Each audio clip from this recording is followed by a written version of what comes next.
Iyo bana ndak tanggung sakitnya di lantai ku duduklah. Boleh di kursi. Boleh di kursi. Kalau memang begitu, walaupun sebaiknya Bapak Ibu ndak usah lagi ke masjid, berbaring saja salatnya di rumah. Kalau ndak mampu duduk kan berbaring jadi. Sudah di rumah saja. Pahala berjamaah tetap dicatatkan Allah. Tidak usah khawatir. Allah Maha Rahmat, tetap dicatatkan pahala berjamaah itu sampai mati itu. Bahkan Nabi memarahi sahabat yang duduk di atas bantal. Selesai. Duduknya di lantai kalau begitu. Nah, itu Pak. Nah, cuman kalau tadi Bapak Ibu duduk di kursi kan saya katakan itu sudah ijtihad lagi. Ijtihad itu sifatnya relatif. Bisa benar, bisa salah. Kalau benar pahala 2, kalau salah pahala 1. Tidak ada yang salah. Selama tujuannya mencari kebenaran dan ada dasarnya, dalilnya, ada yang disandarkan ke hadis-hadis atau ke ya nas-nas ya, Al-Quran dan hadis. Nah, tapi kesimpulannya duduk di kursi itu tidak mutlak dilarang. Itu darurat sifatnya. Saya lebih menyarankan ibu bapak nanti tetap di lantai duduk. Baselo.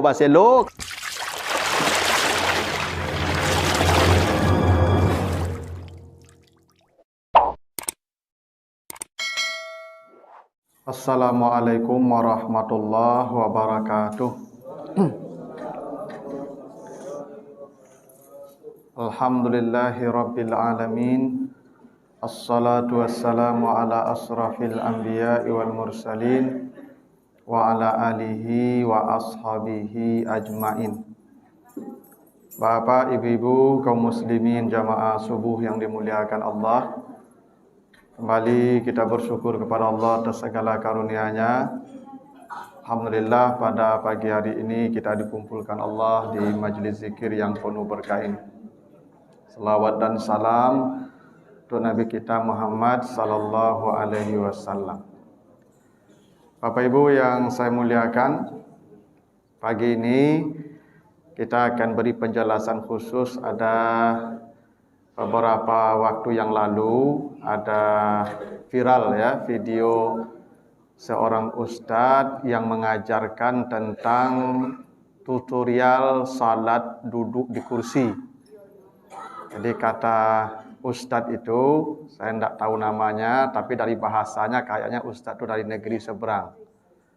Jadi kata beliau, salat di atas kursi duduk itu tidak boleh ruku ya, kecuali rukunya di atas kursi. Jadi ada orang salat di kursi, dia berdiri dulu, habis itu dia ruku, setelah itu dia i'tidal, pas sujud baru dia duduk begini. Nah, kata beliau itu tidak sah salatnya, gitu ya. Karena katanya kalau begitu salatnya artinya sujudnya lebih tinggi dari ruku. Ya. Nanti ya, sujudnya lebih tinggi dari ruku. Padahal perintah Nabi, jadikan sujudmu lebih rendah dari rukumu. Jadi kata beliau yang benar, berdiri dulu, habis berdiri nanti ruku langsung duduk. Jadi rukunya duduk, sujudnya duduk, dan seterusnya nanti berdiri lagi. Begitu kata beliau yang benar salat di atas kursi. Tentu penjelasan itu tidak salah. Karena ini potongan video, khawatirnya kita yang salah menangkap. Karena itu Bapak Ibu, di kesempatan pagi ini saya ingin menjelaskan bagaimana hadis-hadis yang mengatur tentang salat duduk, termasuk duduk di kursi itu. Ya, agar pemahamannya utuh. Ya, lalu kita tidak memvonis orang lain salah kalau ya ada yang seperti yang dilakukan tadi, yang dicontohkan Ustadz tadi. Nah, begini Bapak Ibu ya, ini saya ambilkan hadis-hadis dari kitab Mukhtasar Hadis Bulughul Maram. Nanti Bapak Ibu bisa baca di kitab itu dalam bab Salatu al-musafiri wal maridi, salat, hadis-hadis yang menjelaskan salat orang-orang sakit dan orang yang dalam perjalanan. Pertama, hadis dari Imran bin Husain, hadis riwayat Al-Bukhari. Jadi Imran bin Husain ini mengadu ke Nabi. Apa katanya? Kanat bi bawasir Fasa'altun nabiyya sallallahu alaihi wasallam anis salah. Faqala salli qa'iman. Fa illam tastati fa qa'idan. Fa illam tastati fa ala janbin. Fa illam tastati fa mustalqiyan. Itu bunyi hadisnya begitu. Jadi Imran bin Husain ini mengadu, ya Rasulullah, saya sedang dalam keadaan sakit. Ini dia dalam keadaan sakit ini. Yang sakitnya disebutkan bawasir, ambayan. Ini serius nih ambayannya nih. Saya sedang dalam keadaan sakit. Bagaimana saya melakukan salat dalam keadaan sakit? Dia sakit ini, bukan tidak sakit, sakit. Lalu jawaban Nabi, salli qa'iman, engkau wajib salat berdiri. Ingat Ibu ya, orang sakit itu wajib salat berdiri. Dia sakit, iya, wajib berdiri. Kalau dia mampu berdiri, tidak mau berdiri, maka dia meninggalkan rukun. Kalau dia meninggalkan rukun, maka salatnya tidak sah. Begitu ketentuannya. Ini beda dengan puasa, Bapak Ibu. Orang yang berpuasa, apapun sakitnya, dia boleh makan. Karena Allah tidak menyebutkan jenis penyakitnya. Karena kata sakit diungkapkan dalam bentuk nakirah namanya, indefinite, umum. Faman kana minkum maridan. Maridan itu umum. Sado panyaki, apapun sakitnya, bagaimanapun kadarnya, seperti apapun ukurannya, boleh makan. Misalnya ibu-ibu tengah hari pasang jilbab, tuh karena jarum pentul jari itu, aduh, dan makanlah, makanlah. Ya boleh, kan sakit tadi itu, aduh kan, udah makanlah. Besok ganti. Tak perai dah tu, ganti. Tapi Allah memang tak membatasi penyakit. Karena maridan umum, apapun penyakitnya silahkan makan. Itu puasa begitu itu Ibu ya. Ringannya puasa itu, silahkan makan. Nanti ganti saja, di hari yang lain. Kalau salat enggak. Saya sakit, kata Imran bin Husain. Engkau sakit, iya, salat berdiri. Jadi tidak ada pilihan lain bagi orang, ya, semua wajib berdiri yang mampu berdiri.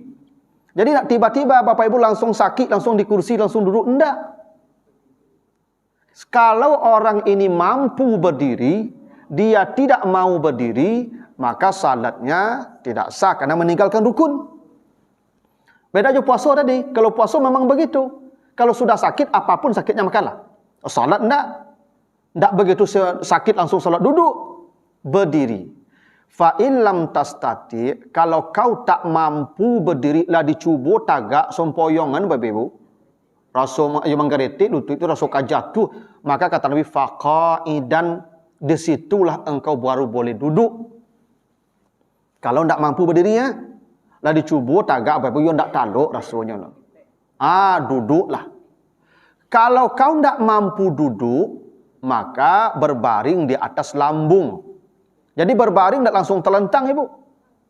Berbaringnya di atas lambung kanan menghadap kiblat seperti orang yang dalam lahat. Itu dulu. Kalau Bapak Ibu mampu miring, tidak miring, itu nanti bisa jadi salatnya tidak sah. Karena perintah Nabi begitu, ala janbin, berbaring di atas lambung. Kalau tak mampu berbaring di atas lambung, baru mustalqiyan, baru telentang. Ini stepnya ada apa Ibu? Kalau tidak mampu begini, turun begini. Kalau tidak mampu begini, turun begini. Tidak langsung saja tidur telentang tuh Pak Ibu. Bapak Ibu ukur, Bapak Ibu kuat tidak mampu, mampu tidak berbaring, miring ke kanan, di atas lambung begini. Bisa lakukan. Perintah Nabi begitu. Karena perintah Allah itu ittaqullah mastata'tum. Beribadahlah kamu dalam ukuran yang paling maksimal. Jangan diambil ibadah ini minimal. Maksimal. Jadi boleh salat duduk kalau memang tak mampu berdiri. Kalau masih mampu berdiri, wajib berdiri. Itu kenapa Bapak Ibu kalaupun kan bisa jadi Bapak Ibu bermasalahnya pada sujud, ya enggak? Pada duduk, berdiri bisa. Maka memang kalaupun pakai kursi, berdirilah dulu. Memang begitu, karena masih mampu berdiri. Ya, tapi soal di kursi nanti di belakang ada hadisnya. Nah, soal duduk ini hadis dari Aisyah, hadis riwayat An-Nasai dan Al-Hakim. Jadi Aisyah bercerita, Nabi itu menjelang akhir hayat beliau meninggal tuh di hari Senin, ada yang mengatakan Selasa. Sejak Jumat Maghrib, itu Nabi tidak kuat lagi berdiri. Karena Nabi sudah pingsan-pingsan di atas tempat tidurnya. Hingga Nabi tidak bisa lagi berdiri. Hingga ketika itu, Nabi memerintahkan Aisyah untuk mencari ayahnya Abu Bakar. Agar Abu Bakar menggantikan beliau jadi imam. Sejak Maghrib hari Jumat. Ceritanya begitu. Hadis riwayatnya begitu. Jumat Maghrib, Jumat, Sabtu, Minggu, Senin Nabi meninggal setelah subuh. 4 hari diceritakan Nabi tidak berjamaah. Nabi tidak ke masjid. Dan Nabi salat duduk di kamar beliau. Bagaimana keadaan duduk Nabi dalam hadis Aisyah itu? Ra'aitun Nabiyya sallallahu alaihi wasallam yusalli mutarabbi'an. Saya lihat selama Nabi salatnya dalam keadaan sakit, duduk bersila di atas lantai. Ya? Ini hadis sahih ya. Nabi itu kata Aisyah, duduknya bersila di atas lantai. Berselo. Karena duduk salat itu bisa iftiras. Seperti duduk antara dua sujud. Kalau iftiras nanti Bapak Ibu bisa sujud. Lakukan sujud. Supaya tidak banyak rukun yang tertinggal. Kalau tidak bisa iftiras, berselo yang paling standar. Bersila. Kalau tidak bisa berselo, melipet kaki, unjuan kaki. Luruskan kaki ke depan. Julurkan kaki. Nah begini Bapak Ibu. Sampai Nabi meninggal dunia, tidak pernah Nabi mencontohkan duduk salat di atas kursi. Satu poin ya. Tidak pernah. Tidak pernah Nabi mencontohkan selama beliau sakit, salatnya di kursi. Dan tidak pernah pula Nabi membolehkan sahabat duduk di kursi. Tidak pernah pula Nabi mengatakan duduklah di kursi. Karena itu, saya, ya Bapak Ibu, ya karena belum menemukan dalil yang kuat, sampai sejauh ini saya tidak merekomendasikan jamaah duduk di kursi selama masih bisa di lantai. Kenapa? Karena Nabi mencontohkan duduknya di lantai. Oh kan dalam masa Nabi tidak ada kursi. Siapa bilang tidak ada kursi di masa Nabi? Kursi sudah ada sejak zaman Nabi Ibrahim, sudah ada sejak manusia pertama ada. Kan kursi tidak susah bikinnya. Apa pula susah bikin kursi Pak? Ambil tunggu kayu itu karet duduk di itu leh. Kan tidak perlu dari kayu jati kursi itu Pak.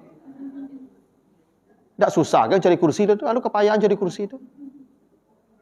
Tapi Nabi tidak pernah minta kursi, tidak pernah mencontohkan di kursi, dan tidak pernah pula ada sahabat yang duduk di kursi. Karena begini, salat itu penghambaan.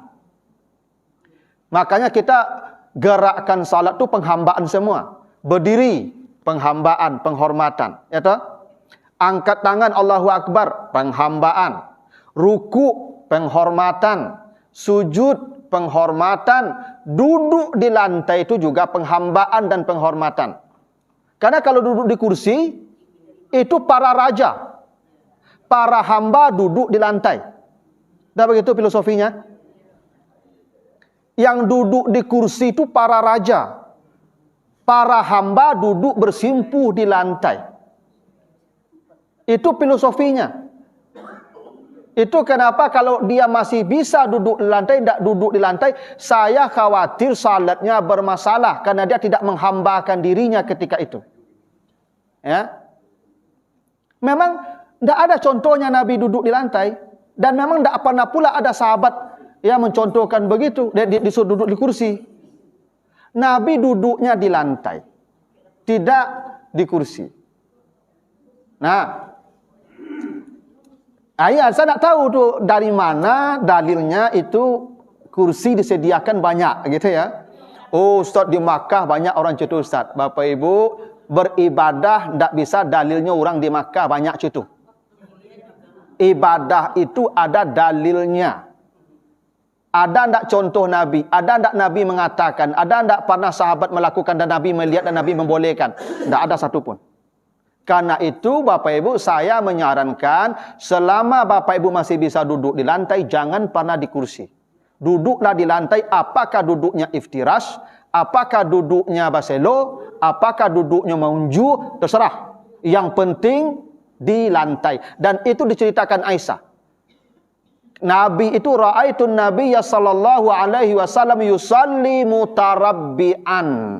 Nabi duduk di lantai bersila sampai beliau meninggal dunia. Nah, lalu hadis dari Jabir, hadis riwayat Al-Baihaqi.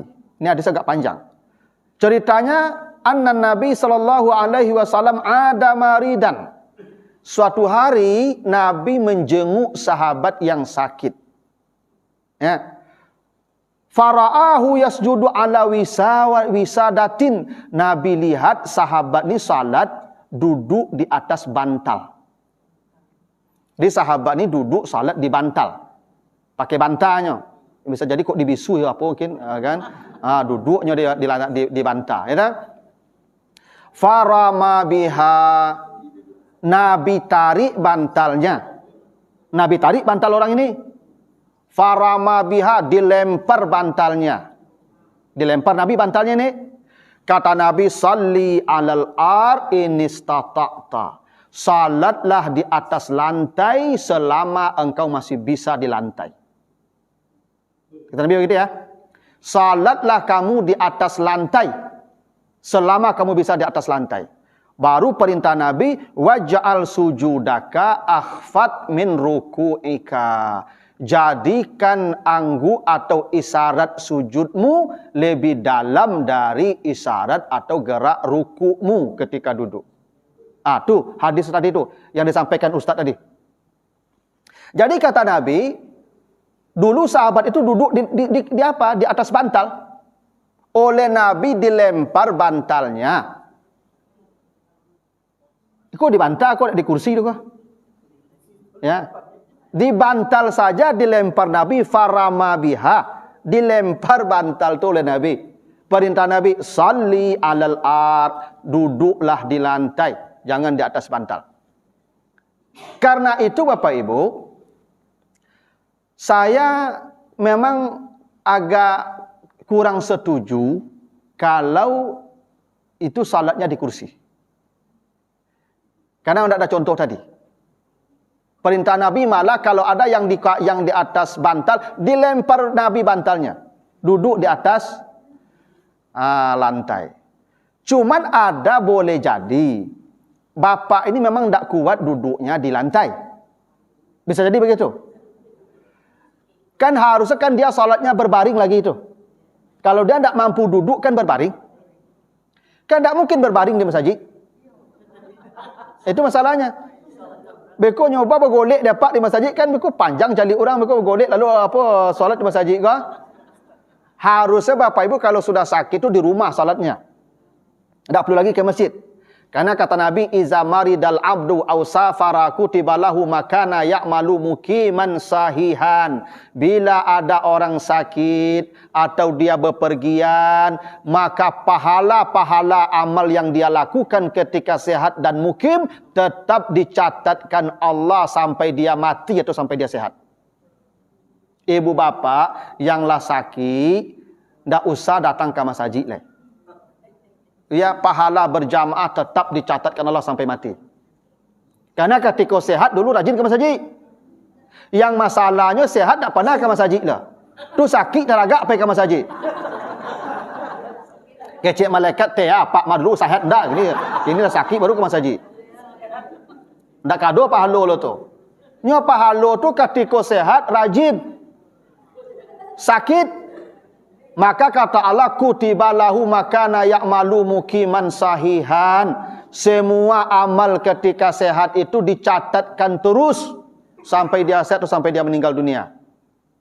Nah sekarang dan you ingin jo ke masaji Ustaz, walaupun ambo lah sakit, dak taluk dulu, dak taluk tagak, dia ambo niwo ke masaji, kan gitu toh? Duduk di lantai dak taluk lah.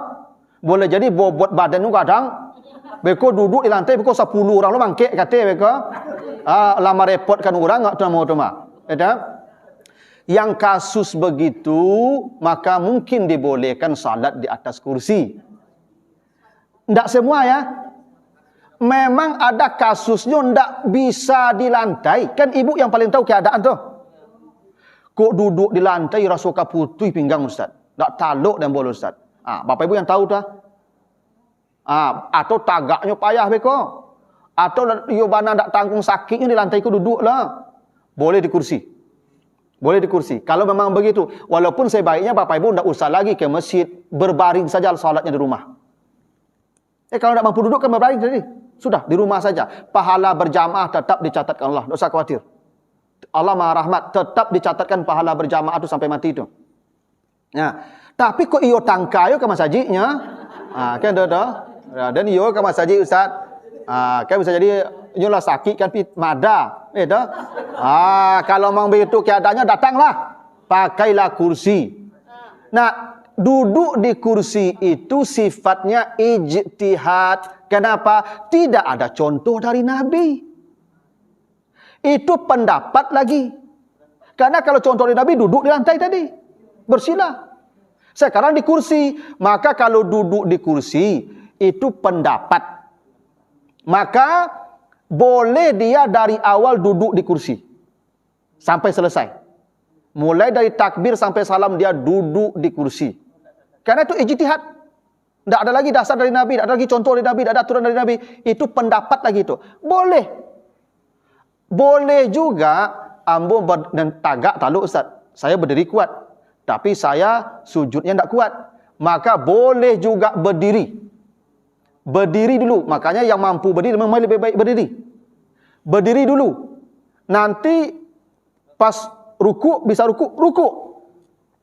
Pas sujudnya baru duduk. Tadi kan kata Ustaz tadi, kan kalau kita berdiri, rukuknya duduk dulu. Ya. Rukuknya duduk, sujudnya duduk, seterusnya. Hanya berdiri saja. Dengan dasar supaya rukuk kita tidak lebih tinggi, lebih rendah dari sujud. Bapak Ibu, hadis itu tadi, kan kata Nabi, jadikan sujudmu lebih rendah dari rukukmu, gitu ya. Waj'al sujudaka akhfat min ruku'ika. Jadikan sujudmu lebih rendah dari rukukmu. Itu kalau duduk di lantai. Kan kasus hadis kan duduk di lantai. Kan sahabat duduk tadi di atas bantal. Dilempar Nabi bantalnya. Lalu kata Nabi, duduk di lantai. Kalau bapak ibu duduk di lantai, memang berlaku hadis ini. Tidak boleh sujud lebih tinggi dari ruku. Kalau bapak ibu ruku, Allahu Akbar. Sami Allahu liman hamidah. Allahu Akbar. Memang begitu. Itu kalau dari awal duduk di lantai. Sekarang beliau duduk di kursi. Dan lebih memilih untuk berdiri dan ruku. Normal. Tentu nanti ketika beliau duduk sujud, tentu betul lah sujudnya lebih tinggi dari rukuknya. Mengatakan salat bapak itu batal itu pun kurang pas. Yang boleh jadi dikatakan batal kalau dia salat duduk di lantai dari awal. Lalu sujudnya lebih tinggi dari rukuknya, baru bermasalah. Karena konteks hadis itu dalam konteks duduk di lantai. Kalau dia memilih di kursi, pertama dia berdiri dulu. Habis itu dia ruku. Habis itu dia iktidal, sujudnya baru dia duduk. Kan kalau dia duduk begini nanti kan lebih tinggi nanti daripada ruku yang tadi, karena ruku itu membungkuk kan. Ya enggak apa-apa. Karena kan salatnya di kursi. Ya konsekuensi di kursi ya begitulah. Enggak ada salahnya juga itu. Boleh itu. Kalau nanti Bapak Ibu seperti yang diajarkan Ustaz tadi. berdiri dulu. Habis itu pas ruku dia duduk. Pas sujud dia duduk terus. Itu boleh juga. Karena dari awal saya katakan salat duduk di kursi itu sifatnya ijtihadi. Tidak ada contoh dari Nabi, tidak ada perintah Nabi. Ini dalam kasus tertentu yang sifatnya darurat. Karena itu Bapak Ibu, hadis tadi jadikan rukukmu jadikan sujudmu lebih rendah dari rukukmu itu dalam konteks salat duduk di lantai, bukan duduk di kursi. Begitu. Ya, supaya utuh pemahamannya, jangan memenggal itu hadis. Karena hadis itu dibaca utuh. Kasusnya ada sahabat sedang sakit duduk di atas bantal, dilempar bantal, nabinya disuruh duduk di lantai, kata Nabi, jadikan sujudmu lebih rendah dari rukukmu. Gitu. Nah, saya ingin katakan begini, Bapak Ibu yang salat duduk di kursi, tolong ukur kemampuan Bapak Ibu. Selama Bapak Ibu masih bisa di lantai, saya sarankan di lantai. Jangan di kursi. Khawatirnya saya salat kita bermasalah. Ya, khawatirnya saya itu. Di lantai duduknya. Selama masih bisa di lantai. Kalau Bapak Ibu memilih duduk di kursi karena memang tidak mungkin duduk di lantai, karena memang kondisi terlalu berat duduk di lantai, saya sarankan kalau duduk di kursi, kursinya taruh di saf pojok kiri sekali. Jangan di tengah, jangan di kanan. Itu saran saya. Kenapa? Kalau di kanan sekali, nanti ada orang yang akan menarik kita ke belakang. Kalau ada orang terlambik, tidak berkawan, tidak boleh salat seorang di belakang, tidak sah salatnya. Dia wajib berkawan. Kawan itu yang paling pojok kanan, tarik ke belakang. Makanya Bapak, memang begitu, diatur Pak Ibu. Kalau yang di pojok kiri, tidak masalah. Tidak akan diganggu orang dia. Kalau dia di pojok kanan, kalau nanti orang terlambat, tidak ada kawan lagi, wajib orang tu berkawan dan tidak sah salat sendiri. Ada kata Nabi begitu. La salata limunfaridin khalfas saf. Tidak sah salat sendiri di belakang saf. Berkawan. Caranya bagaimana? Antajtami'a fihim, bergabung dalam saf yang ada. Si baan orang sok kidak masuk ke tengah. Oh kadang badan orang set ambo kadang lo badan ambo set tak bisa menyalik lo set berang orang kamu iko. Jadi udah. Yang kedua antajtarra ahadahum, tarik salah satu ke belakang. Yang ditarik itu yang di pojok kanan. Jangan yang di tengah, rusak saf orang. Yang di kanan tak apa-apa, renggang antara orang dan tembok tak apa-apa, antara orang dan orang tak boleh renggang. Nanti saf disambung lagi dari kanan ke kiri, kanan ke kiri. Aturannya begitu. Maka yang duduk di kursi karena memang sangat darurat, jangan duduknya di pojok kanan tapi di pojok kiri. Ya Pak.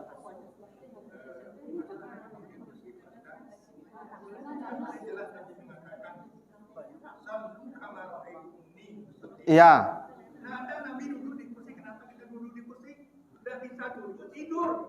Ya. Ya begitu Pak. Nabi contohkan begitu. Salatlah kamu seperti kamu lihat saya salat. Nabi salatnya duduk di lantai. Gitu ya. Yang tak mampu duduk berbaring kan begitu. Cuman persoalannya tadi, kalau di rumah okey lah berbaring. Kau di masjid kau golek kan, itu jadi masalah lo beko. Awak niyo berjamaah ke masjid. Tapi nak taluk duduk di lantai lo. Kaba golek kau lain lo bantunya, gitu ya. Nah kalau begitu kan tadi saya bilang kasusnya darurat. Atau memang kau duduk di lantainya, badannya gadang, beko mangkek kate, kau cari dua orang 10 orang, akan kada darurat nama tu. Nah yang begitu itu mungkin dibolehkan di kursi, dan duduk di kursi itu aturannya sudah ijtihad. Tidak ada lagi contoh dari Nabi. Karena itu kalau ada orang berbeda dalam tata cara, itu dibolehkan saja. Ada yang duduk saja dari awal boleh. Ada yang berdiri dulu, dia rukuk, lalu dia sujudnya duduk, boleh. Ada orang berdiri lalu rukuknya dan sujudnya duduk di kursi, boleh. Tidak ada yang salah. Makanya saya katakan selama masih bisa di lantai. Karena Nabi contohkan begitu. Seperti kata Bapak tadi, salatlah kamu seperti kamu lihat saya. Selesai. Nabi lihat Aisyah bercerita duduknya di lantai. Bahkan Nabi memarahi sahabat yang duduk di atas bantal. Selesai, duduknya di lantai kalau begitu. Nah, itu Pak. Nah, cuman kalau tadi Bapak Ibu duduk di kursi kan saya katakan itu sudah ijtihad lagi. Ijtihad itu sifatnya relatif. Bisa benar, bisa salah. Kalau benar pahala 2, kalau salah pahala 1. Tidak ada yang salah. Selama tujuannya mencari kebenaran dan ada dasarnya, dalilnya, ada yang disandarkan ke hadis-hadis atau ke ya nas-nas ya, Al-Quran dan hadis. Nah, tapi kesimpulannya duduk di kursi itu tidak mutlak dilarang. Itu darurat sifatnya. Saya lebih menyarankan ibu bapak nanti tetap di lantai duduk. Ka baselo, ka iftiras, ka meunju. Ya. Nah, usahakan tidak di kursi. Begitu.